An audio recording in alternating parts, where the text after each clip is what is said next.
I wonder if the East is ever going to get tired of winning because we saw in the writers' strike last year how their one focus was to make sure AI doesn't take their jobs.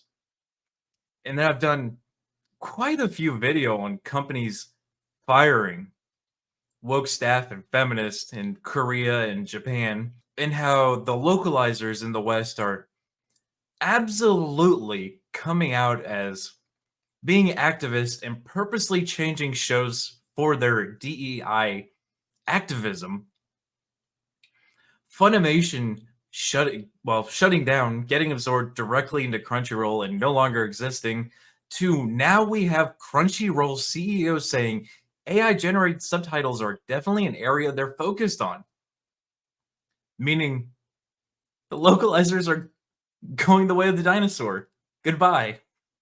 And I think it's absolutely amazing. I cannot tell you how ecstatic I am that this is happening. That these absolute weirdos who have admitted they changed the entire storylines to include transgender activism and DEI talking points are out. Gone. They're going. And I absolutely love it.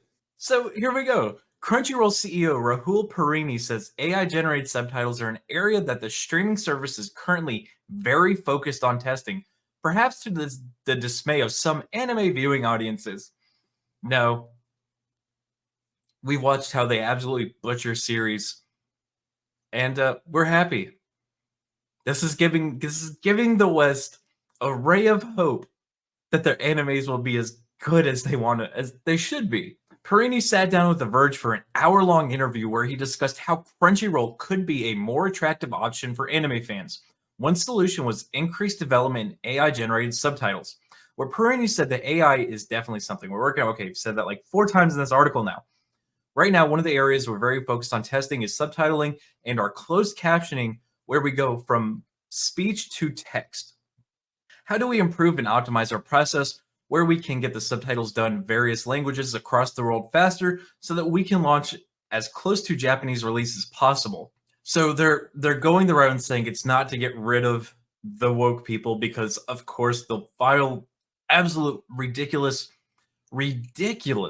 lawsuits saying they're discriminated against, because that's what happens anytime one of these weirdos gets fired. It's always discrimination. It's not because they're shit at their job. All right, so here's some cope. AI subtitles are seen by some as a means of decreasing anime piracy. This, to me, doesn't make logical sense. Because all someone has to do is, when it releases, screen record it and throw it up literally anywhere. So I don't buy this, but let's go through what their explanation of it is. Perini's quote arose during a conversation about how he hoped to make Crunchyroll more viable than piracy, with one of the piracy's biggest selling points being that it's free and sometimes also releases content faster than official services.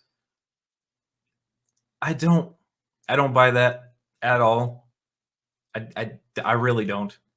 If maybe somebody who's watching this can explain to me how this affects piracy, because like I said, this doesn't make sense to me, because all someone has to do is screen record something in the highest quality, upload it to literally anywhere, and everybody has it. It doesn't make sense. So maybe somebody can make it make sense. Leave that in the comment section. So he goes on to say he highlighted the fans' desire to access anime as close to Japanese release as possible as the motivation behind the development drive for AI-generated subtitles. I think he's full of shit, and I think the honest reason is people quit watching the animes because the localizers absolutely ruin the shows.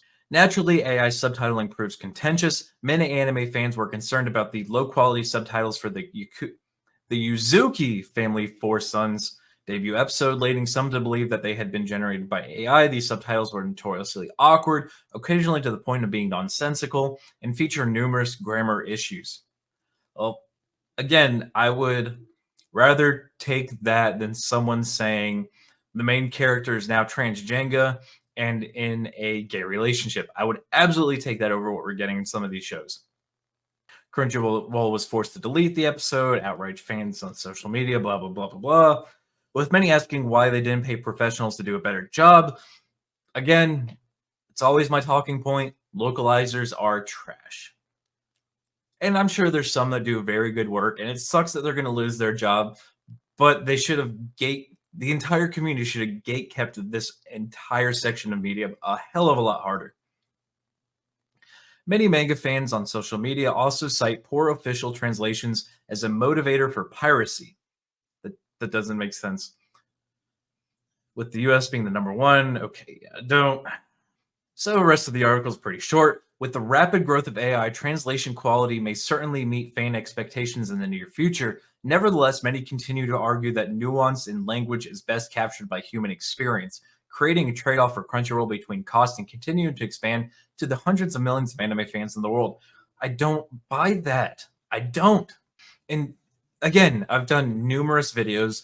I just did one on Sweet Baby Inc., how they're going in and trying to change everything.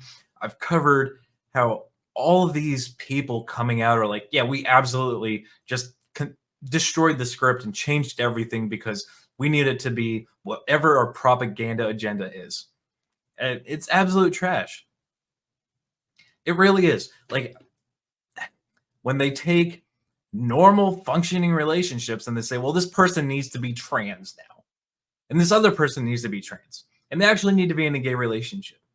Oh, and by the way, we need to make sure that we tell the audience that these people hate, that people objectify them, because women being looked at by the male gaze is the most terrible thing in today's society, which that's a whole nother topic. So I was gonna say something along the lines of we've become too good at making societies. Maybe we need to downgrade in our societal level to maybe bring back some strife.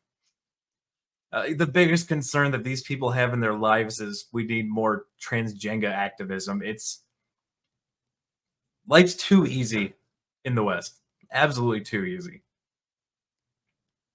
But again, you can go through all my previous videos. This has always been something I've advocated for. And this is why when people argue subs or dubs are better, I say it doesn't matter because it's all localized and it's all got activism in it.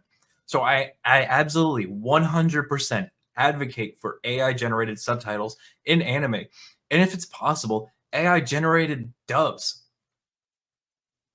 Because at least we know it's going to be closer to the source material than what we have been getting. But again, I'm seeing the Japanese and Korean companies come out and just be like, yeah, we fired all the feminists on staff. We're tired of them. They're just gone. And I absolutely love to see it. That's them gatekeeping themselves. It's fantastic. It's what the West needs to do. And again, I know I've got a take that's unpopular with even the right side where I'm like, we need to gatekeep harder. If we find somebody that's like this in the industry, they need to absolutely be fired. And if people tell me that's cancel culture, like, no, that's gatekeeping. And granted, they are kind of the same at this point because we have to get rid of the people who are absolutely destroying everything we liked and cared about.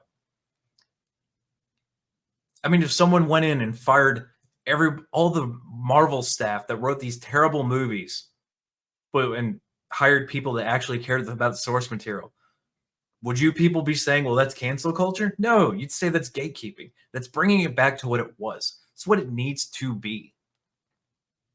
There's a reason.